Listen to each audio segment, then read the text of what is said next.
Let's do this. The Cult of Hockey podcast by the faithful and for the faithful. I'm David Staples of the Edmonton Journal, and I'm here tonight with Bruce McCurdy. Hey, Bruce. Hey, David. How are you doing tonight? Good. I seem to have, I've lit my room as if it was a Rembrandt portrait. Just like those two hockey games we watched tonight, eh? Yeah, masterpieces. Just absolute works of art.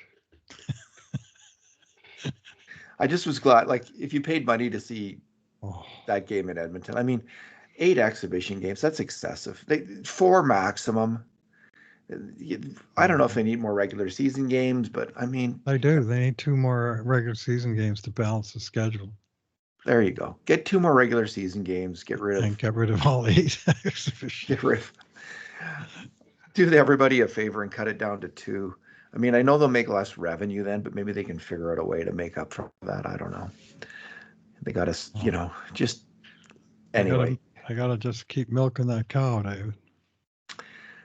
They do, Bruce, and we're the cow, I guess. So 40 players played tonight, 2 games. I don't know what the attendance was, but it was. So the combined score was what, Bruce? 12-4 for the Calgary Flames over the Edmonton Oilers tonight. Mm-hmm. Panic in the streets of Edmonton. All right, hardly. It was 2-0 games. And that's exactly the amount of effort put into it by the Edmonton Oilers. That's not fair. I mean, there was a few guys trying, mainly guys on the bubble, and that's who we're going to focus on. And then we're going to talk about Evander Kane's situation, because there's some clarity there that was lacking before. Bruce, we'll just talk about of the bubble players in each game. And I know that, like, the feed at Edmonton was actually pretty good. So in terms of watching the game on Oilers Plus, it was not bad. But I understand the feed out of Calgary was abysmal. It wasn't great. I tried to stream it to my bigger screen, and it was just all choppy and really low quality. So we gave that up as a bad idea. So the good part of that is that my wife, who was going to watch the game with me, wound up not having to watch it. And then, so it was just me here watching. And frankly, it was hard to even keep interest up. It's such a nothing game with a mismatch. Like Calgary had a lot of their better players, and they were putting on a bit of a show, and Edmonton just couldn't keep up with them. So now you watched the game in Edmonton, where the reverse should have held true, and that really didn't happen that way, eh? Well, the Oilers had one defensive pairing of kind of ECHL, AHL guys, and man, they just got sieved repeatedly. Mm-hmm. Pickard didn't have his best game. He let in 4 goals. It was 4-0 at one point before the other guy came in. Brochu, who was okay. Mm-hmm. And but the big guys, I mean, McDavid and Bouchard and Ekholm were thrown around the puck like there was no tomorrow. They were fantastic. None of the forwards were particularly going hard, except for a few of the guys on the bubble. So in terms of players who stepped back in this game, Phil Kemp has been in the system a long time, and he had some good moments tonight, but man, he had one stinker play where first Draisaitl turned over the puck in his own zone, so it was kept in, and then he gets the puck and he turns it over right in the slot. There's a quick pass and a goal against. So if you're a bubble defenseman trying to make the team make a good impression, that's a really tough play. And I know it's just one play, and he's just like defensemen are constantly making plays. But in this moment where you have a chance to make the team, it's an outside chance, but it exists. And when you're known as kind of a steady defensive defenseman, that kind of error hurts your chances. So I was not happy to see it, because I like Phil Kemp as a player. I can see that he has some quality in terms of reading the game and making plays in the game, but that was a real bad play. And he's going to be mad at himself. Mm-hmm. He'll be very mad at himself for making that play in the game, in that moment. So he took a step back. Stepping forward, the first time I've seen Noah Philp play, and I was impressed. He's a big, lanky guy, skates okay, good shot. has a good shot and can make some plays. If he also turns out to be, and it's hard for me to read this, but like a smart player, he did seem to win a lot of battles. Was in the right place at the right time to win those battles. Um, he has a chance, Bruce, to make the Oilers this year. I can really see that. I can see what people are talking about in terms of this player. Just a big guy who's a center who can, get the job done. And I kind of like in terms of like a comparable player. Can't really say maybe Kyle Brodziak as a younger player. Um, some of the same attributes. A bigger player with some skill, more of a Right. finesse player, but a smart player, strong Mm-hmm. positional player. Mm-hmm. Brodziak played a long time in the He NHL did. and was a good player for a number of those years. The Oilers He was. foolishly gave up on him too early, and he had a good career in Minnesota. When he came back to Edmonton, he was kind of done, and so Yeah. we have a kind of a bad memory of him because his last year in Edmonton wasn't good at all. But he had been good before then, A lot of my and bad memories of Kyle Brodziak was him coming in to Edmonton and scoring 2 goals for the Wild or something after the Oilers frickin' gave the guy away to them. Man, oh man, that was a bad deal. yeah, they just didn't think He he was a was good player. tough enough. I think that was what it was, Bruce, Please. or skating. I can't remember what their excuse was, but that was a bad idea. Anyway, Philp has some promise as a player. Good. Vasily Podcoulson was generally strong in the game. He had one weak back check where he might have, in theory, taken the wrong guy on the back check, but he came back hard at least. And Mm. he's got some tools. Like you can see why he might be making the team as well. He looks like a player. I mean, it's interesting with Dylan Holloway in that in the regular season with the Oilers, he was always really toolsy, but his results weren't great as a regular season player.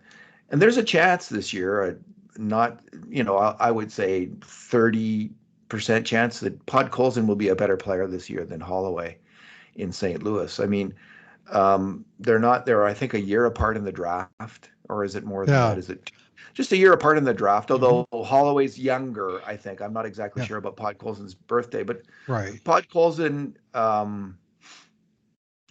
depending on injury status and opportunity and all those things, I think Podkolzin's ready to be a role player. He strikes me as that guy who's ready to to do whatever it takes to play in the NHL and is figuring out how to be a third or fourth line hockey player in the NHL. That's how he looked to me tonight, and he looked like he might succeed at that. Um, and the other guy who took a step up, Raphael Lebois, had all kinds of good chances to score, and he's got a hell of a shot. Mm. So, and he won some battles on the puck. It was probably his best game that I've seen him play in an Edmonton Oilers sweater. So, good for him. He had a good game. He'll get more games because of that, and he did nothing to hurt his cause in terms of making the team.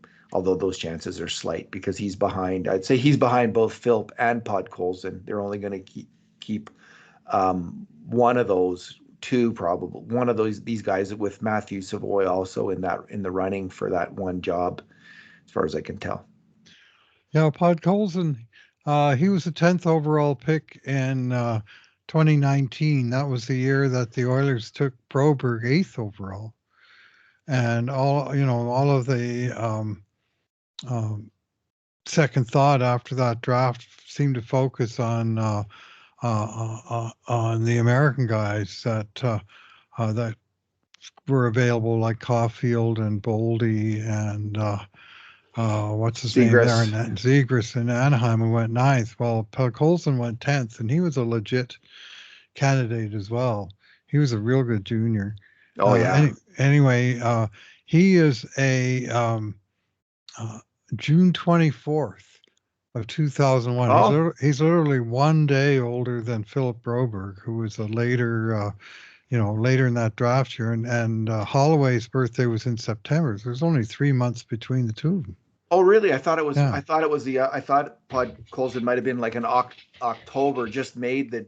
Just Oh, that's so. Holloway. Holloway, September So that '01, was and he that's couldn't get Holloway drafted had till that reverse. So they're till essentially the 20, same age. pretty much. And yeah, it'll be interesting to see. I mean, in the AHL last year, I think Holloway was about a point a game player. Well, Podcoulson wasn't quite Right. that. I think he was like a 2 points every 3 games kind of guy. So, but Yeah. he's kind of toolsy like Holloway is. Of course, Holloway really stepped up in the playoffs. He made some big plays in the playoffs, which kind of separated him in that moment. And he seemed to be realizing his potential in a way that he never had before. So that's why there's some discontent about him hitting the road here. Right. Bruce, so did anyone step up or step back, or Yeah. that Yeah. you care to I, comment that you saw well enough, or? I saw Ben Gleason good in this game. And, that guy's got a lot of game. And he just, nothing that sort of really super stands out. He just seems to do a lot of things right. He's pretty rangy, guys don't get around him for free. And he was holding his own on a night where other Oilers were getting kind of smoked. And on the decor, I mean, he was an even plus minus in this game, which kind of stands out in a 6-1 shellacking. And almost all the other guys were like -2 or -3.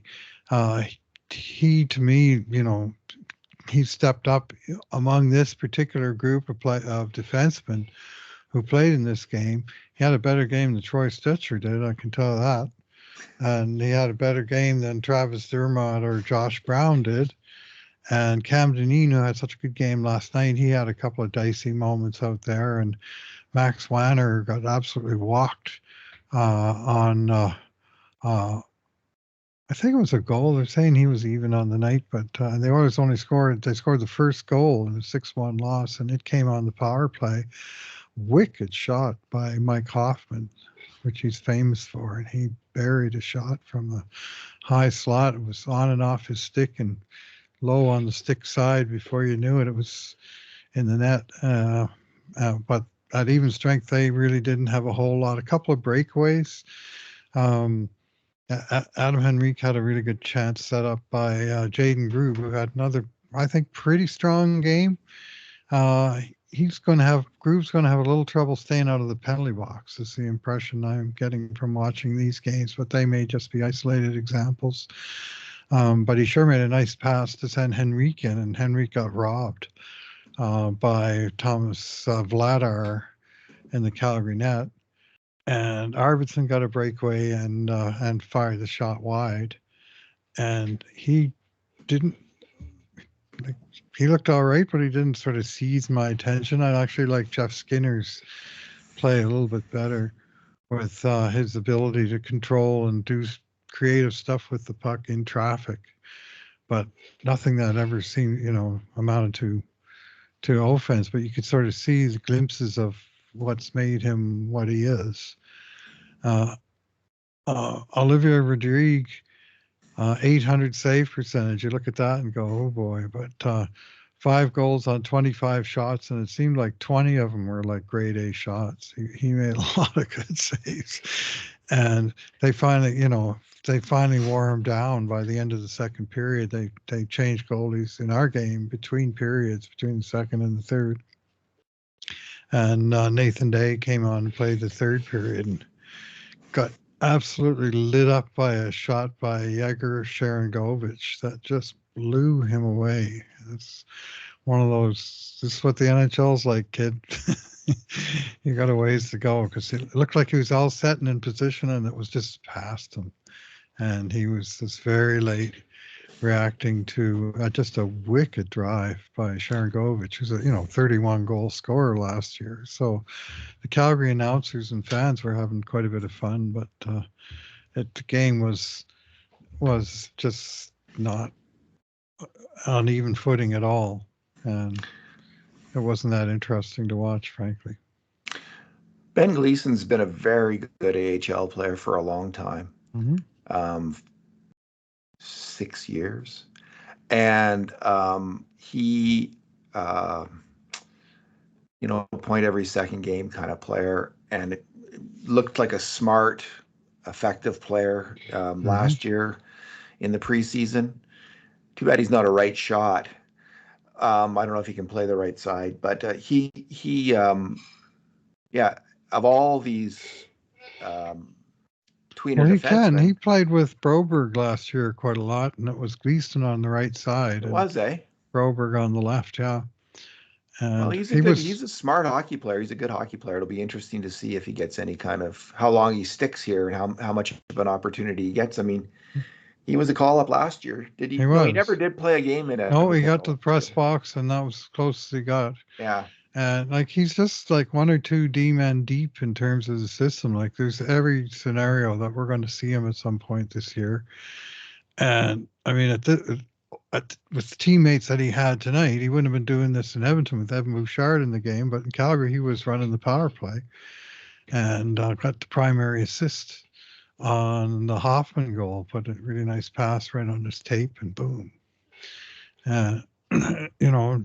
Anyway, he's a decent skater, moves the puck okay, and sort of no glaring breakdowns, at least that I specifically grabbed my attention.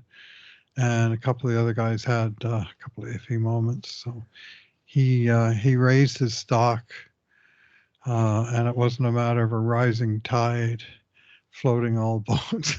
The tide was going out, and his boat was still floating pretty good. So he was the player who caught my eye the best. Bruce, let's talk about the big news from the Oilers, and this is some clarity on Evander Kane situation.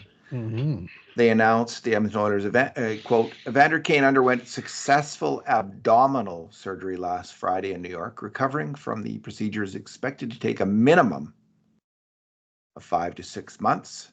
His rehabilitation will take place in Edmonton under the supervision of the club's medical staff. So that's really interesting news, Bruce. 6 months from now takes us to near the end of March, which is just about the end of the NHL regular season. So there's a distinct possibility that the timeline for Kane's recovery, where he's well enough to play in an NHL game, isn't until the start of the playoffs. So this would mean that the Oilers could use that caps, put Kane on long-term injury reserve At some point. at some point when they decide that's where this is headed, and use that cap space at that point then to sign, bring in players at the trade deadline, perhaps stack the team a little bit at the trade deadline, essentially do what Vegas did with Mark Stone and what Tampa did with Nikita Kucherov, which gave both teams won the Stanley Cup in those years. I mean, other teams have used the LTIR and not won the Stanley Cup, but it's a feature of teams that have won the Stanley Cup.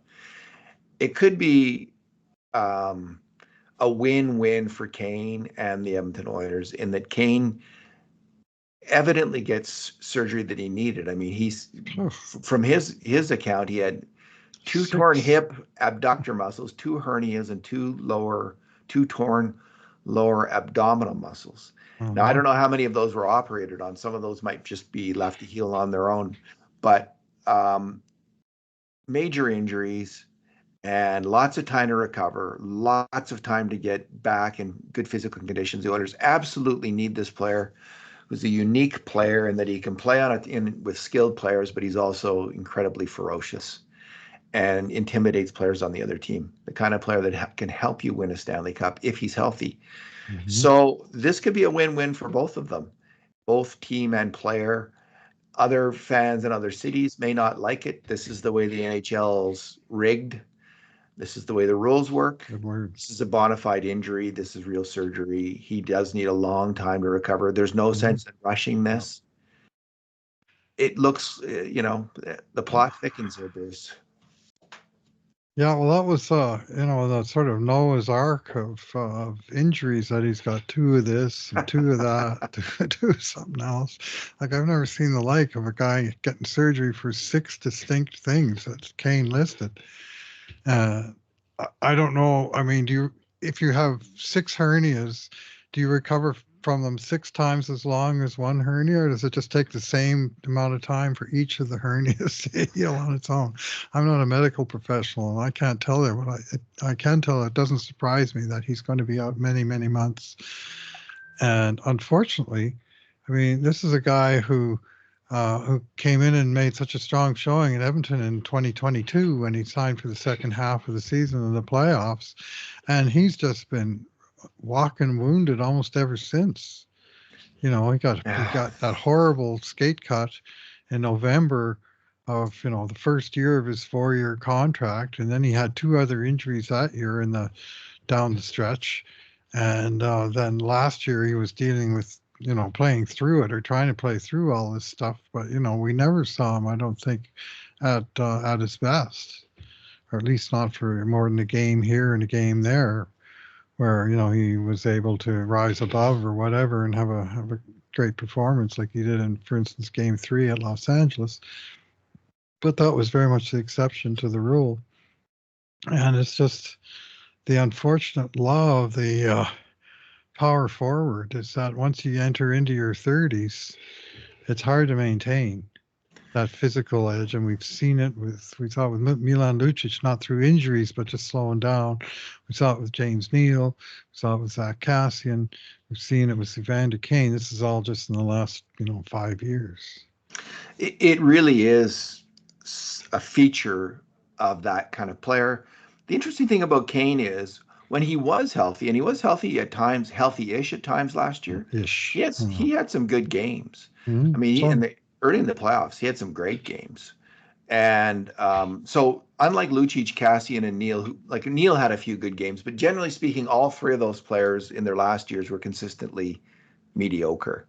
Really, really couldn't hang in there on a top line in the NHL.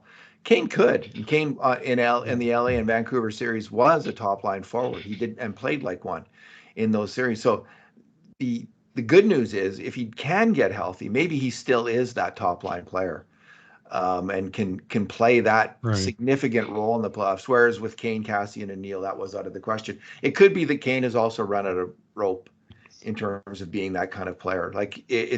But given time and he's going to have a lot of time to recover here. Maybe he'll refine that. Bruce, there's one other interesting aspect of this.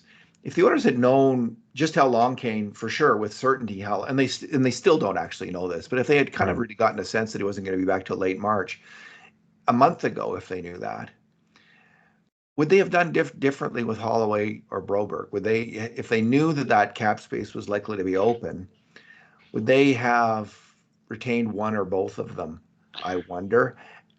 Or could it be that the contract offers were just so rich and out of line from St. Louis that the Oilers were going to move on anyway? They just didn't think that was a wise thing, wise message to send to the team, a wise move to make in terms of players who had kind of, in theory, betrayed the team by signing in another city. I think that their signings were all understandable, but nonetheless, it kind of, everyone's knows. Once they signed, the die was cast, I think.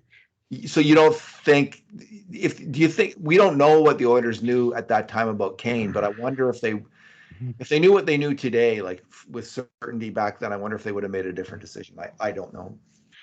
Maybe. I mean, we're still going to, I think what we'll see is they'll go into the season with Kane on the active roster or, not on long-term injured reserve.